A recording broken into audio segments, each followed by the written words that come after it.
नमस्कार। श्रीमती मोहरी देवी तापड़िया कन्या महाविद्यालय जसवंतगढ़ के इस YouTube चैनल पर मैं प्रवक्ता हनुमानमल शर्मा आप सभी का हार्दिक स्वागत और अभिनंदन करता हूं। प्यारे विद्यार्थियों, आपके BA द्वितीय वर्ष के पाठ्यक्रम रीतिकालीन हिंदी साहित्य में जो आपका रीतिकालीन काव्य जो प्रथम प्रश्न पत्र है उसके अंतर्गत हम पाठ 4 जो आपका कवि देव है, कवि देव कवि की जो व्याख्या है जीवन सार सुधा शीर्षक से, उनकी व्याख्या हम कर रहे हैं। तो प्यारे विद्यार्थियों, ये जो व्याख्याएं हैं वो आपके 15 और 16 नंबर की व्याख्या हैं। इससे पहले हमने 14 तक व्याख्या पढ़ ली है और इसमें जो आपका देव कवि जीवन सार सुधा जो शीर्षक है उससे लिया गया है। फर्स्ट पेपर आपका ध्यान रखना रीतिकालीन काव्य, तो जीवन सार सुधा शीर्षक से अवतरित है और पहला जो पद है उसको हम अब लेते हैं। तो चलिए प्यारे विद्यार्थियों, BA द्वितीय वर्ष के पाठ्यक्रम के अंतर्गत आपका कवि देव की व्याख्या हम देखते हैं कि भाग की भूमि सुहाग को भूषण राजश्री निधि लाज निवासु आइए मेरी दूहु कुल दीपक धन्य पतिव्रत प्रेम प्रकाशु कि लंकते आये निसंक सुख कि लंकते आये निसंक सुख सर्वसु भारती कौशल्या सासु अरे पाहिनी पेते उठाई सिए ये लाए बलाए ती पूछती आंसू अरे पाहिनी पेते उठाई सिए ये लाई बलाई ते पूछती आंसू। तो ये प्यारे विद्यार्थियों छंद का हुआ वाचन, और ये जो छंद है वो आप विशेष वाले पॉइंट में लिख देना। ये छंद आपका है सवैया छंद, विशेष वाले बिंदु में लिख देंगे। भाषा ब्रज ही है, भाषा कौन सी होगी? ब्रज भाषा है, ठीक है, ब्रज भाषा है। अब देखिए इसकी व्याख्या। तो इस पद में प्यारे विद्यार्थियों कवि देव जो है जीवन सार सुधा प्रसंग से, जीवन सार सुधा जो शीर्षक है उससे लिया गया है। और इसमें जो कौशल्या सासू है, कौशल्या जो है अपनी जो बहू है 14 वर्ष के बाद में जब राम लक्ष्मण और सीता वनवास से लौटते हैं तो उसके बाद में जब पहले वनवास जब व्यतीत करके अयोध्या को लौटते हैं तो उस समय माता कौशल्या ने सीता को अपने हृदय से लगा करके और उनकी प्रशंसा है वो कर रही है। इसके बारे में ये पद है, ठीक है ना। इसमें 14 वर्ष के उपरांत जब राम लक्ष्मण और सीता पुनः अयोध्या को लौटते हैं तो उस समय कौशल्या माता है, यानी जो कौशल्या सास है, वो सीता जी को अपने हृदय से लगा करके उनकी प्रशंसा करती है। तो इसमें इसी का ही वर्णन इसमें किया गया है। तो ये आप प्रसंग वाले बिंदु में लिखेंगे। अब आप इसकी व्याख्या करते हैं कि भाग की भूमि, भाग माने भाग्य, हे सीता, कौन किसको कह रहे हैं यहाँ पर? कौशल्या है, जो है कौशल्या सास, वो सीता जी को कह रही है, सीता जी के बारे में प्रशंसा करती हुई कहती है कि हे सीता, तुम भाग्य की भूमि हो, भाग्य की भूमि हो, धरती हो। और सुहाग माने सौभाग्य, सुहाग का अर्थ होता है सौभाग्य। सौभाग्य को भूषण, भूषण में आभूषण भी होता है और भूषण का अर्थ यहाँ पर आपका शोभा है, ठीक है। और राजश्री का अर्थ होता है राज्यश्री, अर्थात राज्य की लक्ष्मी, राज्य लक्ष्मी, ठीक है। और निधि का अर्थ होता है भंडार, निधि मने भंडार, लाज मने लज्जा शर्म, निवासु मने निवास स्थान। अब देखिए प्यारे विद्यार्थियों, थोड़ा हम शब्दार्थ को देख देता हूँ। आइए मेरी दूहु, दू मने दो, दोनों, दोनों कुल यानी वंश, दोनों वंश कौन से हो गए?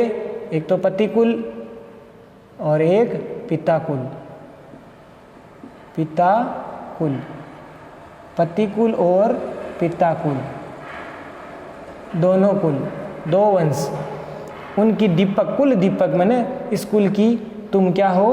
दीपक के समान हो, प्रकाशित करने वाली हो। धन्य हो, ठीक है ना, धन्य हो। पतिव्रत प्रेम प्रकाशु, अत्यधिक पतिव्रत धर्म को निभाने वाली और अपने पति से प्रेम करने वाली, प्रेम प्रकाशु, पति प्रेम और पतिव्रता धर्म और पति जो प्रेम की प्रकाशित करने वाले हो, ठीक है ना, पतिव्रत धर्म को और पवित्र जो प्रेम है उसको, पवित्र प्रेम को क्या करती हो, प्रकाशित करने वाली हो। प्रकाशु का अर्थ हो गया प्रकाशित करने वाली। तो ये अर्थ समझ में आ गया होगा। मैं अर्थ बताऊंगा, अभी शब्दार्थ बता रहा हूँ कि धन्य मने धन्य हो, पतिव्रत मने पतिव्रत धर्म, और प्रेम प्रकाशु मने पवित्र जो प्रेम है, पति का प्रेम, पतिव्रत प्रेम, उसको प्रकाशित करने वाली हो। और लंकते मने लंका से, लंका से मन से, ते मन से, लंका से आई हो। निशंक मने निशंक, ठीक है, निष्कलंक, निर्दोष। और सुख सर्वसु मने सारे सुखों को, सुख को सर्वसु मने सभी, सभी जो सुख है, सर्वस्व जो सुख है, सर्व सुख है। वारती मने न्योछावर करती हूँ, वारी वारी जाती हूँ, न्योछावर करती हूँ। वारती मने न्योछावर करना, ठीक है। और कौशल्या सास, कौशल्या सास का मतलब कौशल्या सासू।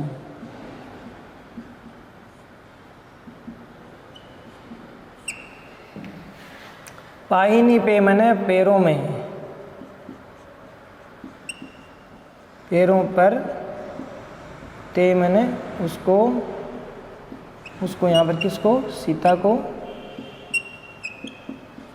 उठाई मने उठाकर, सीए मने सीता, ये मने हृदय से, लाई मने लाई लगाती है, बलाई मने बलैया लेती है, ठीक है ना, वारी वारी जाना। ते मने उसके, यानी सीता के। पहुँचती मने पहुँचती है, क्या, आंसू। अब देखिए इसका अर्थ है। तो यहाँ पर प्यारे विद्यार्थियों, जो कौशल्या सास है वो सीता जी की प्रशंसा करती हुई कहती है, क्या कहती है कि हे सीता तुम भाग्य की भूमि हो, हे सीता तुम भाग्य की भूमि हो और सौभाग्य के शोभा हो। सौभाग्य की भी क्या हो, सौभाग्य को भूषण का अर्थ हो गया, सौभाग्य का आभूषण हो, सौभाग्य की शोभा हो, ठीक है ना, सौभाग्य को शोभित करने वाली हो। और राज्य श्री अर्थात इस अयोध्या की तुम राज्य लक्ष्मी हो। राज्य लक्ष्मी निधि में न भंडार, राज्य लक्ष्मी का तुम भंडार हो। और लाज निवासु तुम इस राज परिवार के लज्जा का स्थान हो। इस राज परिवार के, अयोध्या के जो रघुकुल जो राज परिवार है उसकी तुम क्या हो, लज्जा का निवास स्थान हो। तो प्यारे विद्यार्थी अर्थ आपको समझ में आ गया होगा। कौशल्या कह रही है कि सीता तुम भाग्य की भूमि हो और सुहाग को भूषण माने सौभाग्य की शोभा हो, तथा राज्य लक्ष्मी का तुम भंडार हो, और तुम जो अयोध्या का जो राज परिवार है उसकी लज्जा का निवास स्थान हो, अर्थात अपनी पूर्ण मर्यादा और लज्जा को रखने वाली स्त्री हो। और क्या कर रही है कौशल्या माता, कौशल्या सास कि आइए मेरी दो कुल दीपक हे सीता, तुम दोनों कुलों को जो है, दोनों कुलों को प्रकाशित करने वाली कुल दीपक के समान हो। अर्थात तुम पति कुल और पिता कुल दोनों को प्रकाशित करने वाली कुल दीपक के समान हो, ठीक है। तो दोनों कुलों को प्रकाशित, माने दोनों कुलों को प्रकाशित करने वाली हो, अर्थात दोनों कुलों का उद्धार करने वाली हो, दोनों कुलों को शोभा बढ़ाने वाली हो। धन्य पतिव्रत प्रेम प्रकाशु, इसीलिए हे सीता तुम अत्यधिक धन्य हो। तुम्हें मैं धन्यवाद देती हूँ, तुम अत्यधिक धन्य हो कि तुम अपने पतिव्रत धर्म को और पवित्र प्रेम को प्रकाशित करने वाली हो। तुम अपने पतिव्रत धर्म को, जो 14 वर्ष में तुम वनवास में पति की सेवा तुमने की है, अपने उन कष्टों को सहन किया है पति के लिए, तो इस प्रकार से तुम अपने पतिव्रत धर्म और पतिव्रत जो पवित्र प्रेम है उसको प्रकाशित करने वाली हो। इसीलिए हे सीता तुम धन्य हो, तुम धन्यवाद की पात्र हो। लंकते आई निसंग, हे सीता तुम लंका से निष्कलंक और निर्दोष होकर के आई हो, तुम लंका से निर्दोष और निष्कलंक रूप में आई हो। और सुख सर्वसु भारती कौशल्या सासु, इसलिए इस निमित्त तुम्हारी ये कौशल्या सासु तुम ऊपर सारे सुखों को भारती मन न्यौछावर कर रही है। सुख सर्वसु भारती कौशल्या सासु, इसीलिए तुम्हारी जो कौशल्या सासु है तुम्हारे ऊपर है सीता सभी सुखों को, सर्वसु मने सभी सारे सुखों को भारती मन न्यौछावर कर रही हूँ, न्यौछावर कर रही है। तो इस प्रकार ये अर्थ हो गया। और पाई नी पेते उठाई सिए, और उस समय जब सीता है वो कौशल्या सासू जी के जो है प्रणाम करने के लिए उनके पैरों में झुकी, तब उनकी प्रणाम के लिए प्रणामार्थ जो झुकी हुई जो सीता जी है उसको वो कौशल्या माता या सासू है वो उनको उठा करके अपने हृदय से लगा लेती है। तो पाई नहीं पेते उठाई सिए, पैरों में पड़ी हुई प्रणाम के लिए पैरों में पड़ी हुई या जो चरण वंदना करने के लिए जो झुकी हुई सीता है उसको कौशल्या ने अपने हाथों से उठा करके और अपने हृदय से लगा लिया। उठा ये सिए ही लाई, लाई मैंने लगाती अपने हृदय पर लगाती, अपनी छाती से लगाती है। और बलाई ते पहुँचती आंसू, और उसको बलैया लेती हुई बारी बारी जाती है, बलैया लेती है और बलैया लेती हुई उसके आंसू को पोंछती है। क्योंकि इधर सीता भी भावातिरेक में, क्योंकि उनको माता के समान सास मिली है, तो कौशल्या में ही वो अपनी माता सुनैना का सा जो भाव है वो व्यक्त होता है। यानी कहने का तात्पर्य है कि कौशल्या माता सीता को ममता से भर देती है। इस कारण से सीता भी एक पुत्री की भांति भाववश हो जाती है और नेत्रों से आंसू बहाने लग जाती है। ममता का अतिरेक है, प्रेम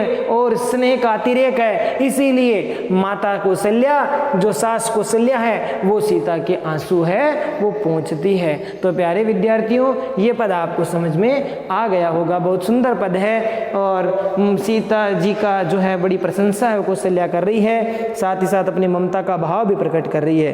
तो विशेष वाले पॉइंट में आप लिख देना, इसमें सीता का चारित्रिक गुण है उसका विवेचन किया गया है, साथ ही साथ कौशल्या सास का जो है ममतामय रूप इसमें चित्रित है वो किया गया है। और साथ ही साथ अगर अलंकारों की बात करें तो अनुप्रास, परिकर और कलंग आपके काव्यलिंग अलंकार का प्रयोग किया गया है। अनुप्रास तो है ही है, साथ ही साथ काव्यलिंग अलंकार का प्रयोग किया गया है और इसमें साथ ही साथ परिकर अलंकार का प्रयोग भी किया गया है। तो ये अलंकार हो गए और भाषा ब्रिज है ही है। और छंद की बात करें तो मैंने पहले बता दिया आपको, सवैया छंद है और भाषा ब्रिज है ही है। ठीक है, तो इस प्रकार से 3-4 पॉइंट आप उसमें विशेष वाले बिंदु में लिख देंगे। तो प्यारे विद्यार्थियों आशा करता हूँ ये जो पद आपको समझ में आ गया होगा। छंद की यति गति उचित है ये भी आप लिख सकते हैं, भाषा ब्रज भाषा है तो ये आप इसमें आराम से लिखेंगे। आशा करता हूँ ये जो पद आपको समझ में आ गया होगा। अब जो है हम अगला पद है वो लेते हैं।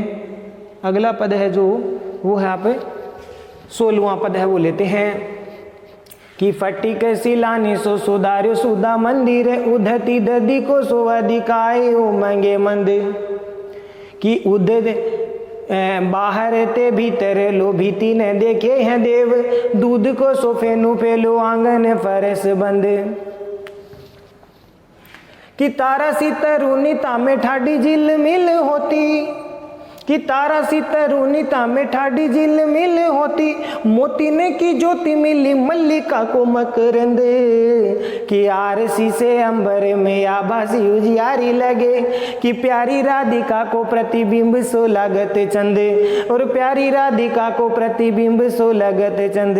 तो प्यारे विद्यार्थियों ये तो था छंद का वाचन और इस छंद में जो है आप प्रसंग में लिखेंगे प्रस्तुत पद्यांश कवि देव द्वारा रचित जीवन सार सुधा शीर्षक से अवतरित है और इसमें वस्तु वर्णन के साथ में राधा के सौंदर्य का वर्णन भी किया गया है। तो राधा के सौंदर्य का वर्णन इसमें चित्रित है वो किया गया है, तो यह आप प्रसंग में लिख देंगे।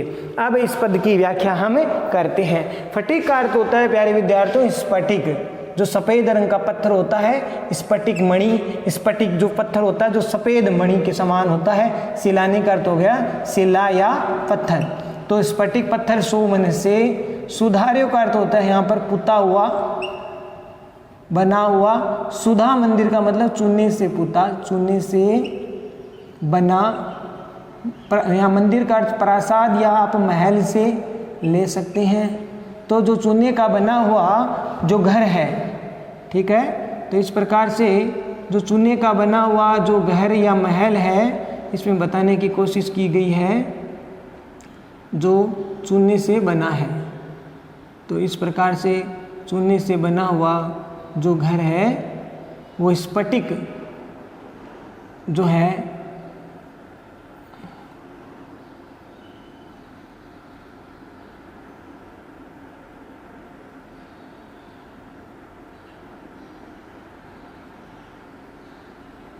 स्फटिक मणि के समान सफ़ेद पत्थरों से बना हुआ है। और उस जो महल है उस प्रासाद की विशेषता इसमें बताई गई है। उदती दधी मने, उदती मने समुद्र या सागर, दधी का अर्थ होता है दही, को सो मने से, अधिकाई मने अधिक, उमंगे मने उमंग या लहर, अमंद मने तीव्र गति से या अधिक, अत्यधिक जो है तीव्र गति से उमड़ रहा है, उमंगित हो रहा है, उमड़ रहा है। बाहर ते भीतर, तो मैंने बाहर से, ते मन से, भीतर, लो मन भीतर, लो का अर्थ हो गया तक, भीतर तक, भीति मन दीवार, भीति मन दीवार, न मन नहीं, देखिए मन दिखाई देती है, दिखाई देती है, ठीक है, दिखाई देती है। देव कवि मन देव कवि। और दूध को सो फेनु, दूध का सा फेनु मन फेन या झाग, फेन या झाग, फैल्यो मन फैला हुआ है। आंगन फरस बंधन, आंगन के जो पत्थरों से जड़ित आंगन है, क्षमा करना, आंगन जो पत्थरों से जड़ा हुआ है, यानी इसमें जो आंगन है जो पत्थरों से जड़ा हुआ है, पत्थरों से जड़ा हुआ आंगन। तारासी माने तारा के समान, तारों के समान। तरुणी माने युवती। अब युवती शब्द यहाँ पर किसके लिए आया है? राधा के लिए आया है, ध्यान रखना। तामे माने उसमें, ठाडी माने खड़ी, ठाडी का अर्थ होता है खड़ी। झिलमिल होती माने झिलमिला रही है, झिलमिला रही है अर्थात चमक रही है, ठीक है ना, चमक रही है, प्रकाशित हो रही है। और मोती ने की ज्योति माने मोतियों की चमक, ठीक है, मोती की या मोतियों की चमक की ज्योति माने आभा या चमक। मिली, मल्लिका, मल्लिका अर्थ होता है चमेली। मकरंद का अर्थ हो गया पराग, पराग। और आरसी से अंबर का अर्थ होता है आकाश रूपी दर्पण है, आकाश रूपी। आरसी का अर्थ होता है दर्पण, अंबर मने आकाश, तो आकाश रूपी दर्पण हो गया। आरसी का अर्थ होता है दर्पण, अंबर मने आकाश, आकाश रूपी दर्पण में। आभासी मने चमकीली, कांतिमय, चमकीली या फिर आभायुक्त। सी मने सये, समान। उजियारी मने उजियाली, उज्ज्वल, ठीक है, शुभ्र, शुभ्र रंग की। लगे मने लगती है, लगे मने लगती है।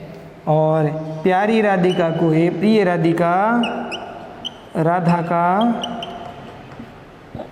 जो प्रतिबिंब है, परछाई है, प्रतिबिंब या परछाई। सो मने से, लगत मने लगता है, चंद मने चंद्रमा, ठीक है, चंद्रमा। अब इसमें ये बताने की कोशिश की गई है प्यारे विद्यार्थियों, जो राधिका का जो स्वरूप है, सौंदर्य है, वो इसमें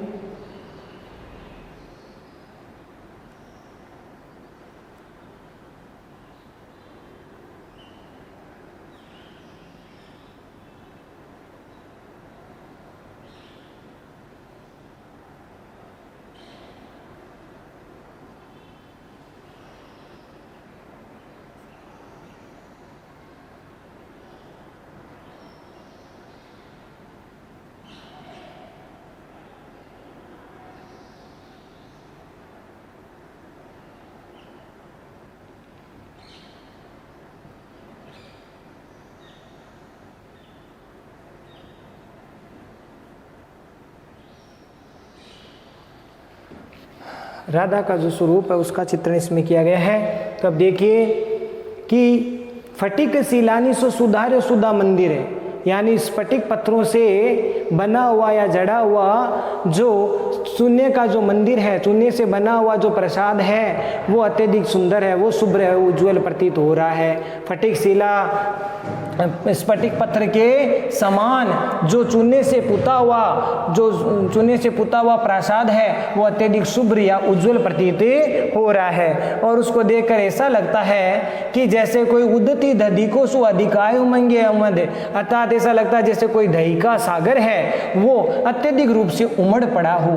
अमंद मन अत्यधिक मंद नहीं हो, धीमे नहीं हो, अत्यधिक तीव्र गति से अधिक रूप से उमंगित हो रहा हो, तरंगित हो रहा हो और लहर लेता हुआ प्रतीत हो रहा है। तो उस जो चूने का जो पत्थर है उसको इस प्रकार से उपमा दी है, जिसमें राधा खड़ी है तो इस प्रकार से उपमा दी है कि ऐसा लगता है जैसे कोई सागर का, दही का जो सागर है वो वहां पर अत्यधिक रूप से क्या कर रहा हो, लहरें लेता हुआ प्रतीत हो रहा हो। अत्यधिक उज्जवल है वो चूने का जो महल है, चूने से पुता हुआ और स्फटिक पत्थरों के समान वो जो चूने का महल है वो लग रहा है। और ऐसा लगता है जैसे कोई दही का सागर है वो अत्यधिक रूप से उमड़े रहा है।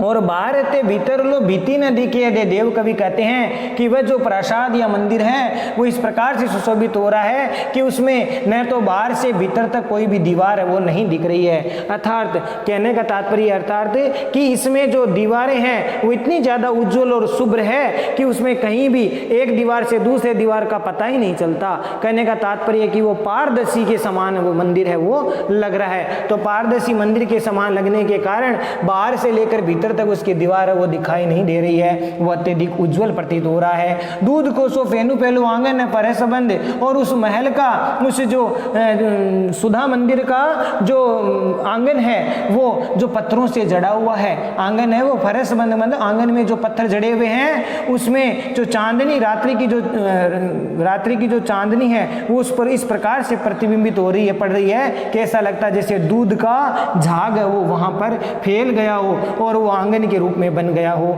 यानी दूध के झाग के समान उसके सफेद पत्थर है वो आंगन में जड़े हुए हैं। तारा सी तरुणी तामी ठाड़ी झील मील होती, और उस मंदिर में या उस महल में, उस प्रासाद में वहां पर तारा के तारों के समान एक युवती जो राधा है वो उसमें खड़ी हुई झिलमिला रही है, अर्थात चमक आभासित हो रही है, आभा से परिपूर्ण है वो लग रही है। तो तारा सी तरुणी उपमा दी है, देखो तारों के समान जो युवती राधा है वो उस प्रासाद में, उस सुधा मंदिर में खड़ी हुई झिलमिला रही है, शोभित हो रही है। और मोती ने की ज्योति मिली मल्लिका को मकरंद, उस समय उस राधा के प्रतिबिंब को देखकर, उस राधा को देखकर के ऐसा प्रतीत होता है जैसे कोई मोतियों की आभा या चमक है, उसमें जैसे चमेली का पराग है वो मिश्रित हो गया हो, जैसे चमेली के पराग में मिलकर के मोतियों की आभा और अधिक सुशोभित हो रही है, शुभ्र और उज्जवल प्रतीत हो रही हो। तो मोती की ज्योति मिली मल्लिका को मकरंद, यानी मोतियों की ज्योति में, मोती के आभा और चमक में जैसे चमेली के पराग है उसको मिश्रण है वो हो चुका है, वो और अधिक सुगंधित और प्रकाशित होने लगी है। आरसी से अंबरे में आबासी उजियारी लगे, और उस आकाश रूपी पत्थर, उस आकाश रूपी, यहाँ पर आकाश रूपी जो क्या नाम है, आकाश रूपी जो आरसी माने दर्पण, उस आकाश रूपी दर्पण में राधा का जो प्रतिबिंब इस प्रकार से लग रहा है, आभासी उजियारी लगे उस आकाश रूपी पत्थर में, क्षमा करना, आकाश रूपी जो दर्पण है उसमें वो चमक के साथ वो इतनी अधिक उज्जवल और शुभ्र वो लग रही है। कौन? प्यारी राधिका को प्रतिबिंब लागत व चंद, यानी चंद्रमा का जो प्रतिबिंब है वो प्यारी राधिका के प्रतिबिंब के समान है वो लग रहा है। तो यहाँ पर चंद्रमा से भी अधिक राधा के प्रतिबिंब को मान ले, यानी राधा का प्रतिबिंब जैसे चंद्रमा के रूप में बन गया हो, राधा का प्रतिबिंब, मुखमंडल का प्रतिबिंब चंद्रमा के रूप में प्रतिबिंबित हो गया हो, इस प्रकार से वहां पर लग रहा है। प्यारी राधिका को प्रतिबिंब सो लगत चंद, यानी चंद्रमा है वो किसका प्रतिबिंब है? राधा का प्रतिबिंब है, यानी राधा का प्रतिबिंब हो गया चंद्रमा। तो यहाँ बहुत विपरीत भाव इसमें प्रकट किया गया है। तो इस प्रकार से बहुत सुंदर सौंदर्यमय राधिका का, राधा का है वर्णन वो किया गया है। तो आकाश रूपी पत्थर, आकाश रूपी दर्पण में राधा का प्रतिबिंब है चंद्रमा के रूप में प्रकाशित हो रहा है, अत्यधिक उज्जवल और शुभ्र वहां पर लग रहा है। तो प्यारे विद्यार्थियों, आशा करता हूं ये जो पद आपको समझ में आ गया होगा। तो इस पद में और बात करें अपने, तो इसमें राधा विशेष वाले बिंदु में राधा का सौंदर्यमय वर्णन है वो भावानुकूल किया गया है। भाव के अनुसार राधा का जो सौंदर्य है वो वर्णन यहाँ पर किया गया है। एक चूने का जो पत्थर है, चूने के महल है, पुता हुआ जो महल है उसका वर्णन इसमें किया गया है। और राधा का प्रतिबिंब बहुत सुंदर लग रहा है। अनुप्रास, उपमा, रूपक, उत्प्रेक्षा अलंकार का प्रयोग किया गया है। अलंकारों की बात करें तो अनुप्रास ही है, साथ ही साथ आपके उत्प्रेक्षा अलंकार है, उपमा भी दी गई है तो उपमा अलंकार है, ठीक है, और काव्यलिंग अलंकार का प्रयोग किया गया है। तो ये अलंकार आप लिख देंगे। और रूपक अलंकार की प्राप्ति भी हो रही है। छंद की अति गति जो कवित छंद का प्रयोग किया गया है, ठीक है, कवित छंद है और छंद की अति गति उचित है। कवि छंद का प्रयोग है, ब्रज भाषा का प्रयोग किया गया है। इसमें साथ साथ रूपक अलंकार का भी प्रयोग लिख देना। तो अनुप्रास है, उत्प्रेक्षा है, उपमा, रूपक अलंकार का प्रयोग किया गया है। कवि छंद की प्राप्ति हो रही है, ब्रज भाषा का सुंदर प्रयोग किया गया। तो आशा करता हूँ ये दोनों पद आपको समझ में आ गए। बहुत महत्वपूर्ण है ये परीक्षा की दृष्टि से कई बार ये आता है। प्यारे विद्यार्थियों, ध्यान रखना ये पद बहुत इंपॉर्टेंट है, परीक्षा की दृष्टि से कई बार आया हुआ है, तो थोड़ा ध्यान से इसको पढ़ना, आत्मसात करना। तो आशा करता हूँ ये दोनों पद आपको समझ में आ गए होंगे। प्यारे विद्यार्थियों, आज के लिए बस इतना ही। देव कवि के शेष पद है वो अगली वीडियो में हम लेके आएंगे। तब तक के लिए व्याख्याओं को ठीक से पढ़ते रहिए, ध्यान से आत्मसात करते रहिए, नोट्स बनाते रहिए। चैनल को लाइक, शेयर और सब्सक्राइब कीजिए। जय भारत, जय हिंदी, धन्यवाद।